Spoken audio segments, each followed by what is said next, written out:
El rey había puesto para matar a los sabios de Babilonia y le dijo así: no mates a los sabios de Babilonia, llévame a la presencia del rey y yo le mostraré la interpretación. Padre, gracias por tu palabra. Gracias, Señor. Tu palabra es vida, tu palabra es verdad. Ayúdanos a entender lo que tú quieres tratar con cada uno de nosotros. Aleluya. Te pido ahora que reprenda todo tipo de distracción. Todo tipo de distracción fuera en el nombre de Jesús. Padre Celestial, ayúdanos a entender lo que tú tienes para cada uno de nosotros. Reprende todo orgullo, reprende todo tipo de maldad. Fuera todo tipo de demonio. Ahora, por el poder de tu palabra. En el nombre poderoso de Jesús. Amén. Pueden sentarse.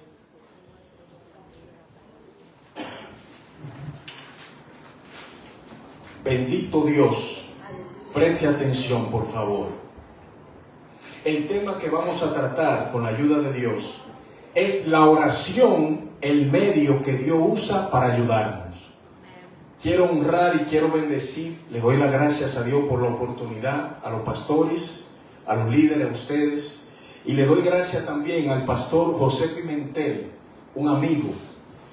Hace 2 meses estuvimos hablando sobre Daniel. Él me llamó en la calle. Me dijo: ministro, venga acá.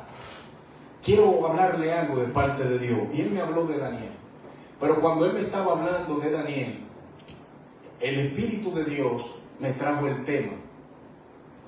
Orar, la oración, el medio que Dios usa para ayudarnos. Le doy las gracias a Dios por la vida del pastor José Pimentel.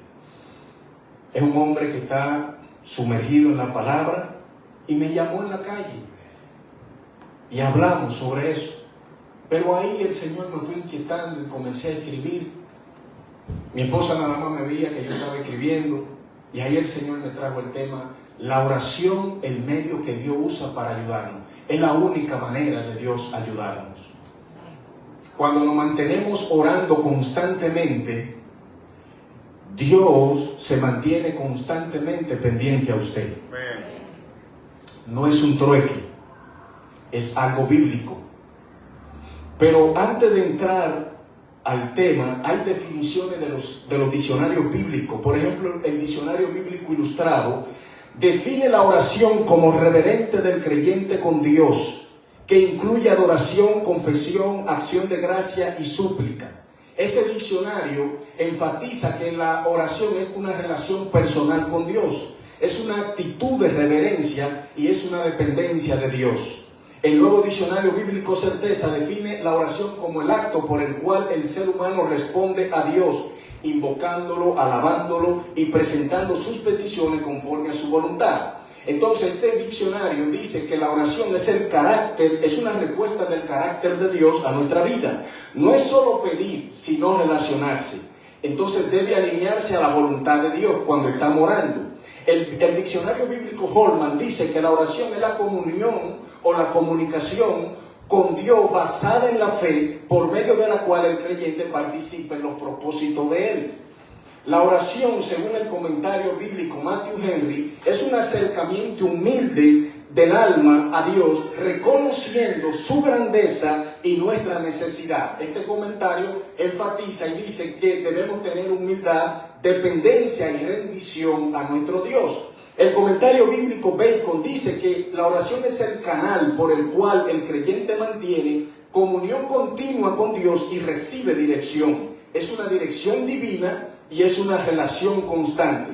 También dice que la oración es la comunicación consciente y reverente con Dios, mediante el cual el creyente expresa adoración, confesión, gratitud y petición en dependencia y fe, alineándose con la voluntad divina. En otras palabras, la oración en el hebreo es una intercesión súplica, significa tefilá. En el griego, persauche, dice acercarse a Dios en adoración y petición. Entonces, Daniel, en el capítulo 6, versículo 10, dice que oraba 3 veces al día.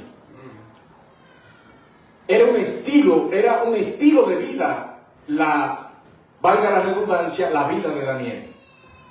Oraba 3 veces al día. En el capítulo 6, del versículo 10, vemos esa forma de adoración de Daniel. Era un hombre que estaba constantemente orando. El libro de Daniel cubre aproximadamente en el 605 a.C. y 536. Este libro surge durante el exilio. Estas historias surgen durante el exilio en Babilonia y el dominio, el inicio del dominio de Persia. Daniel narra eventos históricos y visiones proféticas que muestran que Dios gobierna sobre los reinos humanos. En el 605 surge la primera ocupación a Jerusalén, es decir, el cautiverio bajo Babilonia, bajo el rey Nabucodonosor.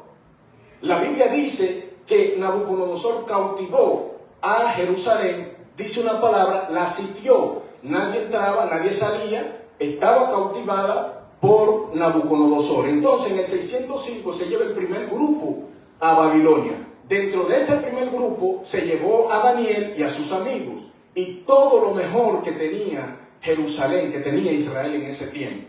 En otras palabras, ellos hicieron 3 fases. Primero se llevaron a Daniel, se llevaron a sus amigos, luego en el 597 se llevaron al rey Joaquín, artesanos, guerreros y personas capacitadas, y dejaron a las personas más vulnerables en Jerusalén para cosechar, para trabajar la tierra. Eso fue lo que pasó en ese tiempo.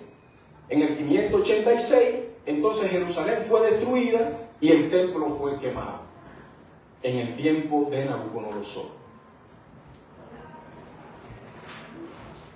Ahora, ¿quién fue Daniel? Gloria a Jesús.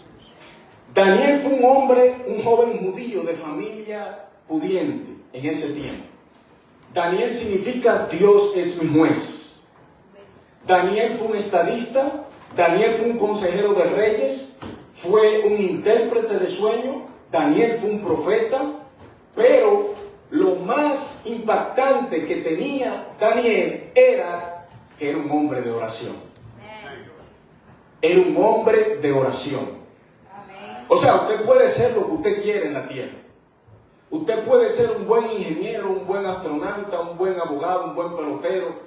Usted puede ser lo que usted quiere en la tierra, aquí en esta tierra. Pero Daniel tenía algo especial y era que era un hombre de oración. No solamente se quedó en ser un administrador de los asuntos de Babilonia, sino que era un hombre de oración. Eso fue lo que más me llamó a la atención. Un hombre de oración, oración constante. Recuerden ustedes que le mencioné a Ananías, Misael y Azarías cuando leí. Y Ananías, que significa Sadrach y significa Dios ha mostrado su gracia. Misael, que es Mesac, quien como Dios. Y Azarías, que es Abednego, Dios es mi ayuda. Estos 3 nombres significan la gracia, la soberanía, la ayuda de Dios que mostró en un momento cuando estaban en situaciones difíciles. En este capítulo se narra uno de los momentos más decisivos del ministerio de Daniel en Babilonia. En el capítulo 2 que leímos del 1 al 24 al 26, el rey Nabucodonosor, la historia dice que tuvo un sueño. Y el rey no podía descifrar ese sueño. Y nadie podía descifrarlo. Era algo inhumano, no era humano descifrar ese sueño. Y el rey estaba confundido, aturdido. El rey tuvo que dar un edicto para matar a los astrólogos, a los sabios, a los consejeros de él, porque nadie podía resolverle el problema. Bendito el nombre de Jesús. Amén.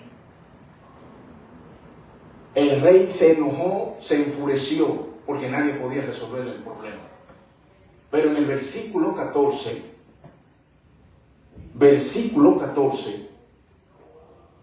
del capítulo 2, dice, entonces Daniel habló sabia y prudentemente a Arioc, capitán de la guardia del rey, que había salido para matar a los sabios de Babilonia. habló y dijo a Arioc, capitán del rey: ¿cuál es la causa de que ese edicto se publique de parte del rey tan apresuradamente? Entonces Arioc hizo saber a Daniel lo que había. Y Daniel entró y pidió al rey que le diese tiempo. Oiga esto. Comenzamos a leer en el versículo 16, ¿verdad?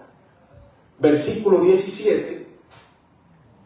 Y aquí en los versículos atrás, Daniel se le acerca a Arioc y le dice: por favor, dame un tiempo, llévame donde el rey, porque Daniel estaba en peligro. Sus amigos también estaban en peligro, porque el edicto le cubría a ellos, es decir, el rey va a matar a todo el mundo.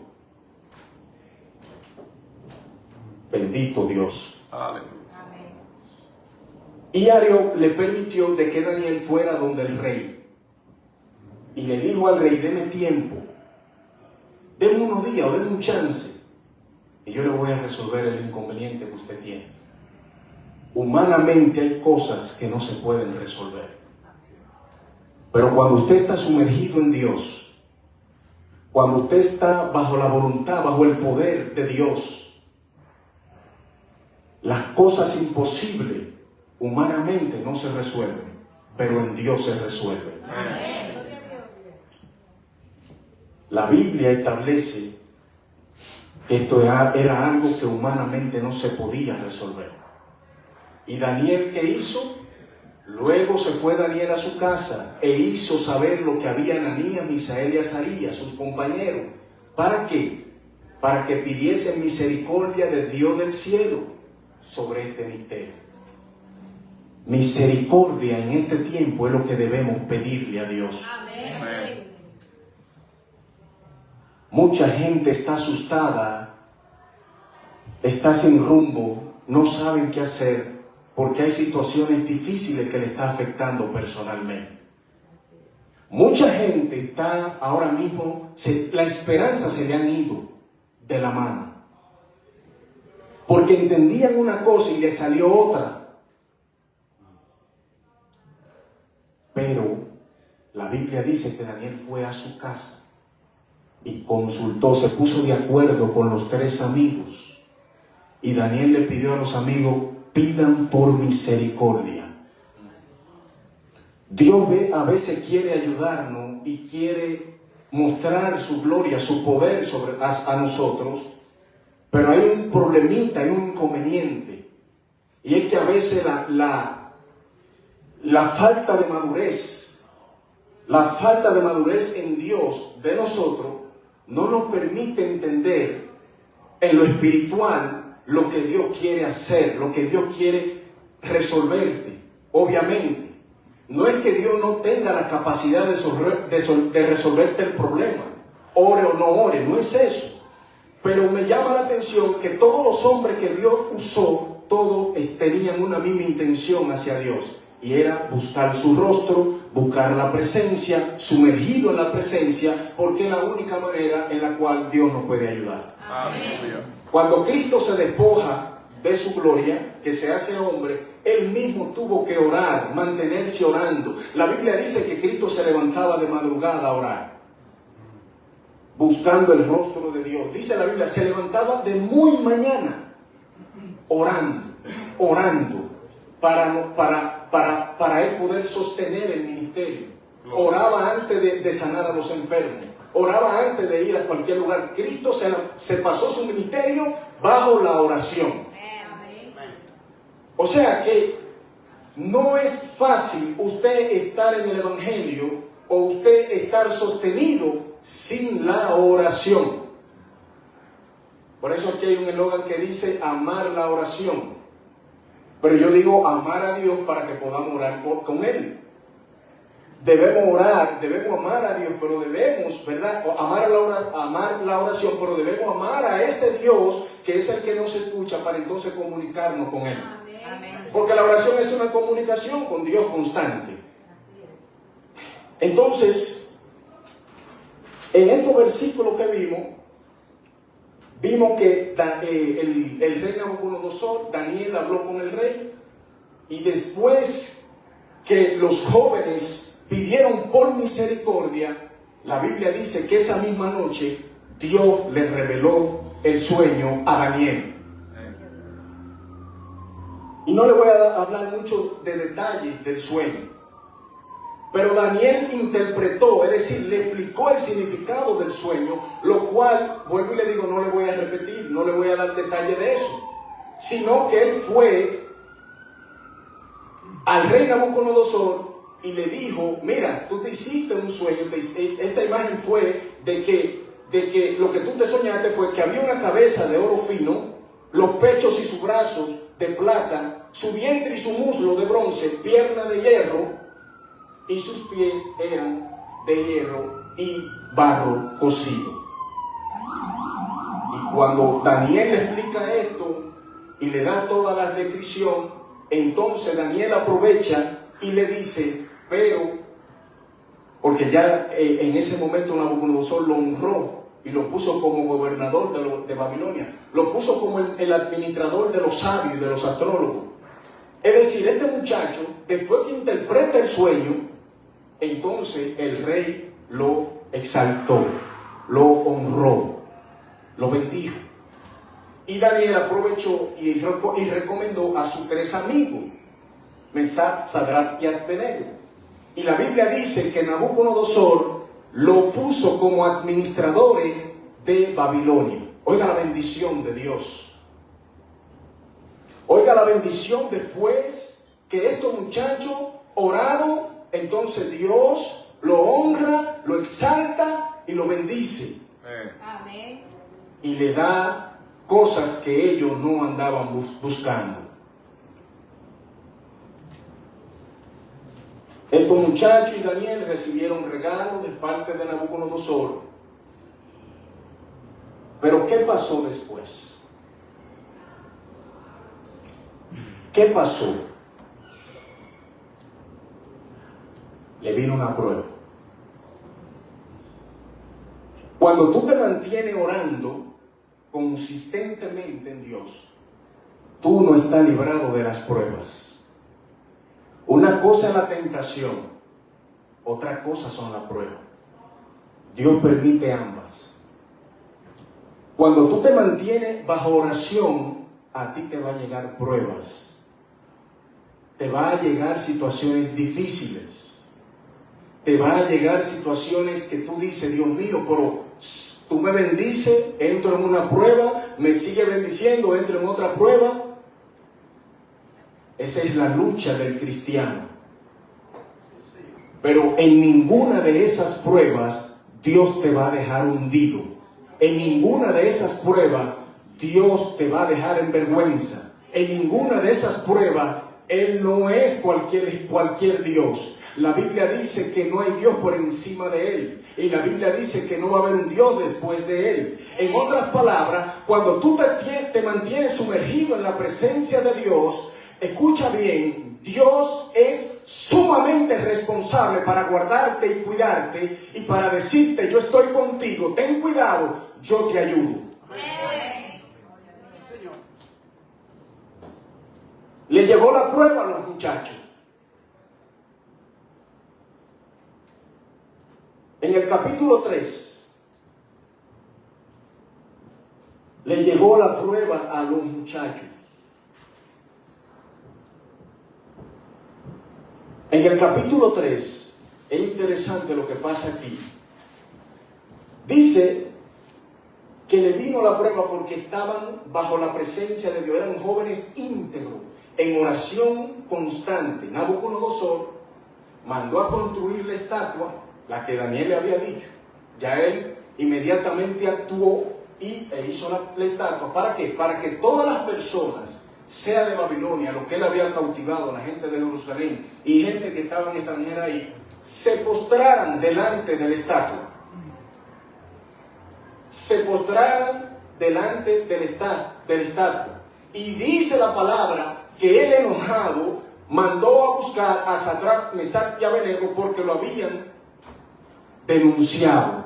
porque estos jóvenes no se doblegaron ante la estatua, no se doblegaron ante el sistema. Hay un sistema ahora mismo que quizá no es estatua, pero hay un sistema que quiere doblegarlo a usted a adorar, que quiere doblegarlo a usted a orar, pero yo quiero decirle que se mantenga constante en la oración, que se mantenga bajo la presencia de Dios, porque no nos vamos a doblar ni ante Baales, ni ante la estatua, no nos vamos a doblar ante esas cosas, esas idolatrías que están allá afuera. Usted no se va a doblar en eso. ¿Por qué? Porque el mismo Dios de Daniel, el mismo Dios de Mesac, Sadrach y Abednego, es el mismo Dios nuestro. Él sigue obrando a su favor y Él sigue obrando a mi favor. Dios es un Dios poderoso, Dios es un Dios que siempre está a la vanguardia, Dios no se le escapa nada. Él muda los tiempos, Él quita y pone los reyes, Él quita y pone los presidentes. Ese es el Dios a cual Daniel, Mesac, Sadrach y Abednego le sirvieron, y usted también le sirve.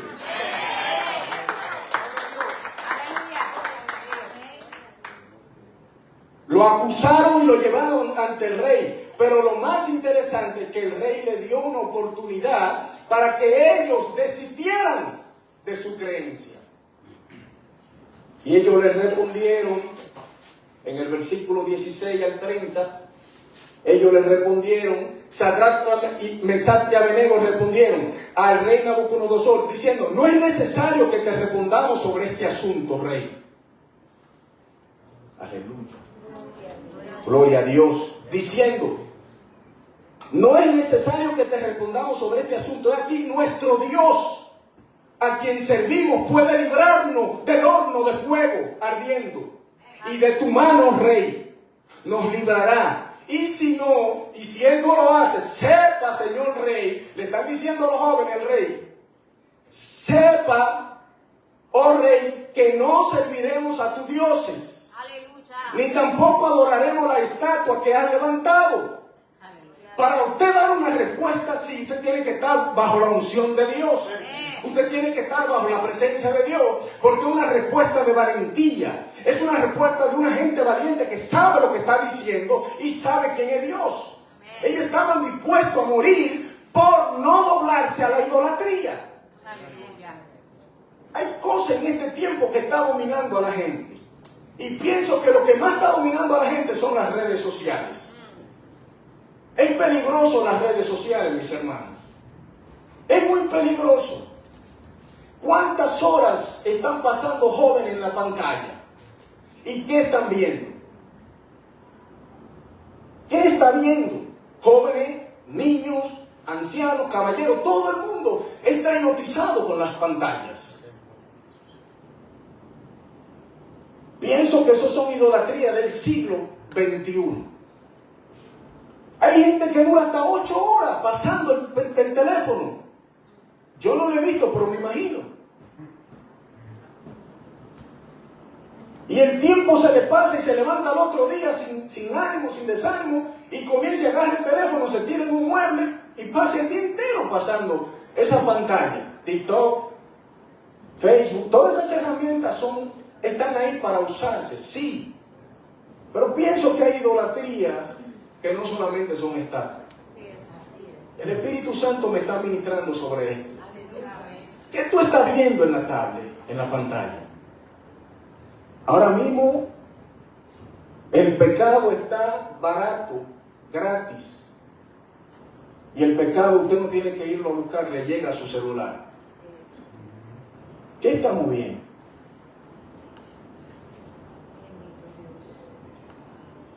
Mesac, Sadrach y Abednego. Entonces Nabucodonosor se llenó de ira cuando ellos le respondieron: sepa, oh rey, que no serviremos a tu Dios, ni tampoco adoraremos la estatua que has levantado. Entonces el rey mandó a calentar el horno 7 veces más de lo acostumbrado, y mandó a hombres muy vigorosos que tenían su ejército para que atasen a Sadrach, Mesac y Abednego para echarlo en el horno de fuego ardiendo. Entonces estos varones fueron atados con sus manos para echarlo al horno de fuego. lo ataron.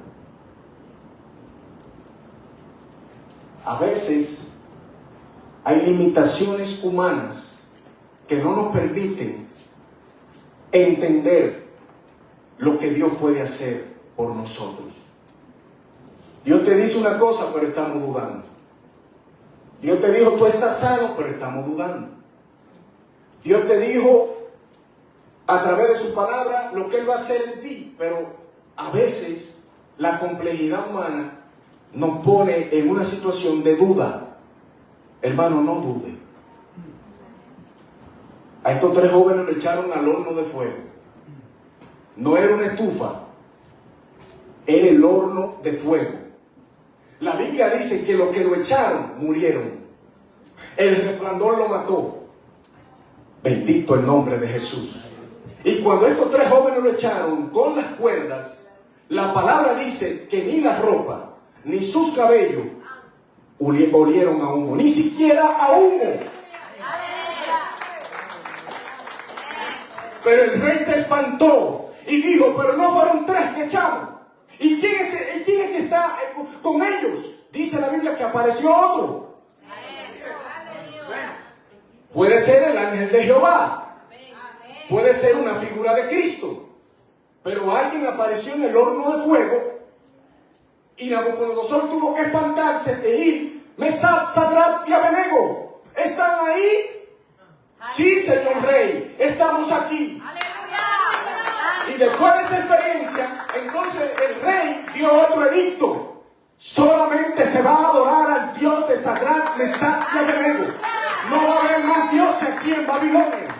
Cuando tú te mantienes constante en la oración, constante en Dios, Dios va a poner ángeles a tu alrededor. Dios va a poner la gracia divina a tu alrededor. Cuando tú camines donde tengas que caminar, van a ver la gracia de Dios en tu vida. Van a ver algo diferente en tu vida. Van a ver algo especial en tu vida. Porque tú te mantienes constante en la oración como estaba Sadrach, Mesach y Abednego. Ahora, la pregunta que me hice estudiando el mensaje: ¿dónde estaba Daniel? ¿Dónde estaba Daniel? Porque Daniel no aparece en la historia. ¿Cómo es? ¿Alguien dijo algo? Él estaba orando. Orando. La Biblia no lo dice, pero esa es la idea.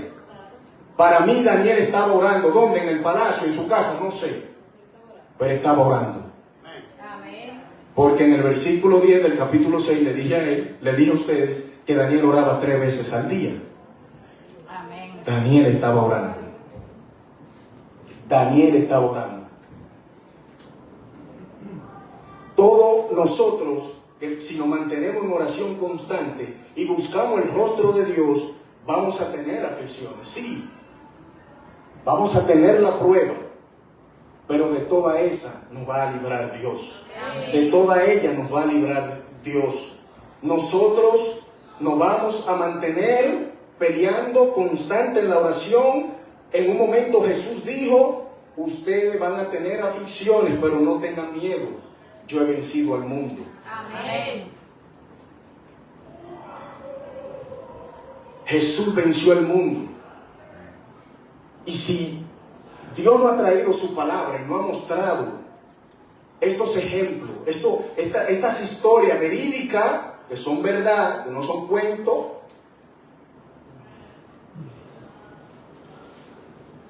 Dios también te va a usar y va a tratar contigo, como trató con Moisés en Éxodo capítulo 32. La Biblia dice que Moisés intercedió por el pueblo. ¿Y qué hizo Dios?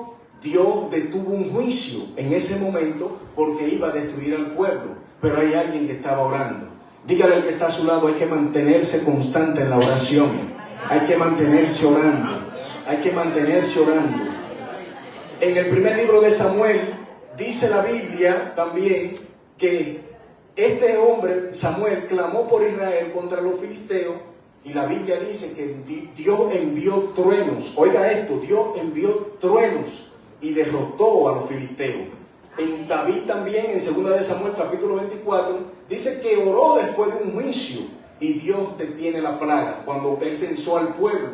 Y Dios detuvo la plaga porque David comenzó a orar. Elías dice que oró y cayó fuego del cielo. Dios confirmó el ministerio y derrotó a los profetas de Baal. Ezequiel oró cuando Sennacherib amenazó a Jerusalén. Y dice la Biblia que Dios destruyó al ejército asirio en una noche. Pero también este mismo rey enfermó y después también oró. ¿Y qué dice la Biblia? Que le dio 15 años más de vida. Ese fue el rey Ezequiel orando. El mismo Daniel, vuelvo y le digo, oró sabiendo que había un decreto del rey, pero que cuando él oró, ¿qué hizo Dios? Dios cerró la boca de los leones cuando lo tiraron a la fosa de los leones. Jonás oró desde el vientre del pez y Dios ordenó al pez para que lo vomitara en tierra. Pedro oró también, aleluya, en la iglesia, en Hechos capítulo 12, versículo 5 y 11, escuche esto, lo que hizo la iglesia cuando Pedro estaba preso. Así que Pedro estaba custodiado en la cárcel, pero la iglesia hacía sin cesar oración a Dios por él. Amén. ¿Estás tú orando por tus hermanos? ¿Estamos orando los unos por los otros? Amén. ¿Estás orando tú constantemente por el hermano, por la familia, por los hijos? ¿Estamos nosotros orando bajo un mismo sentir, bajo un mismo espíritu? Cuando tú te mantienes en oración, cuando tú te mantienes oración personalmente y en colectividad, como iglesia, quiero decirte que la oración destruye los yugos. La oración destruye ese poderío, esa situación que hay en las huestes celestiales. Cuando tú te mantienes orando constantemente, tú no permites que esos dardos del enemigo entren a tu mente. Tú no permites que cosas malas entren a tu mente. Cuando tú te mantienes orando constantemente, eso le está mostrando a Dios que tú te estás humillando delante de Él, delante del Padre, para que el Padre haga su buena voluntad en tu vida. La oración rompe cualquier cadena. La oración rompe cualquier situación. La oración rompe cualquier paradigma, cualquier cosa, cualquier situación que tú puedas tener. Mantente orando constantemente y verás la gloria de Dios. Mantente orando constantemente y verás una respuesta de Dios a tu vida. Esa es la clave, esa es la llave, la cual yo he visto durante todo el Génesis hasta el Apocalipsis. La oración es la que rompe cualquier cosa que pueda atar a tu vida.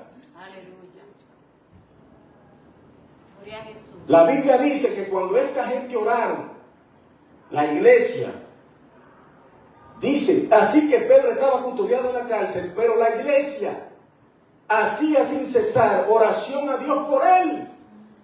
¿Y qué pasó? Que apareció un ángel en la cárcel. Y la Biblia dice que se le cayeron las cadenas a Pedro.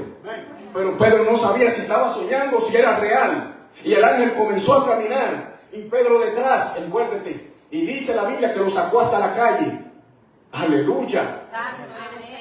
¿Por qué el ángel se le apareció? Porque se la pregunta. Porque estaban orando por él sin cesar. Estaban orando sin cesar. Es difícil. Sí, es difícil. Pero no es imposible. No es imposible. Pablo estaba orando y cantando en la cárcel. Y cuando estaba orando y cantando, entonces no se le cayeron las cadenas a Pablo. Se produce un terremoto en la cárcel y las puertas se abrieron, dice la palabra. Y en 2 de Timoteo 4:17, Pablo dice, el Señor estuvo a mi lado y me dio fuerza. Cuando tú te mantienes orando constantemente, Dios te da fuerza. Dios te da ánimo. Dios te dice, sigue caminando. Dios te dice, yo te tengo la mano sobre ti, sigue avanzando. Una persona en ansiedad, en desesperación, en situaciones difíciles, mayormente surge eso cuando usted no mantiene una oración constante en Dios. Pero cuando usted se mantiene orando bajo la presencia de Dios, Dios te da calma, Dios te da tranquilidad, Dios te da bendiciones, te da paz. en medio de esa tormenta, en medio de esa situación. Jesús oraba de madrugada. Marcos capítulo 1, versículo 35. Y oraba en momentos también difíciles. Oró en momentos de una presión, cuando ya lo iban a crucificar. Oró de madrugada, oró para ejercer su ministerio. ¿Estamos nosotros orando constantemente como estos hombres? ¿Está usted orando? ¿Estamos nosotros orando? Quiero decirte en esta mañana que si tú estás falta de oración, comienza a buscar a Dios. Si tú necesitas oración, pídasela a los pastores, a los líderes, y ellos van a orar por ustedes. Nosotros vamos a orar por ustedes. En esta mañana, bajo este tema, yo quiero hacer algo. Con la ayuda de los pastores y los líderes. Si hay alguien que necesita oración, sea para un fortalecimiento espiritual, sea por una respuesta que está esperando y no la recibe, este es un momento, 5 o 10 minutos, porque tenemos tiempo, un poco de tiempo. Esta mañana es para orar. Orar por ti. Aparte de eso, si hay alguien que no ha recibido a Jesús como su Señor y Salvador, esta es la oportunidad de tú también decir: yo acepto a Jesús. Amén. Iglesia, cierra tus ojos en este momento. Gloria a Jesús.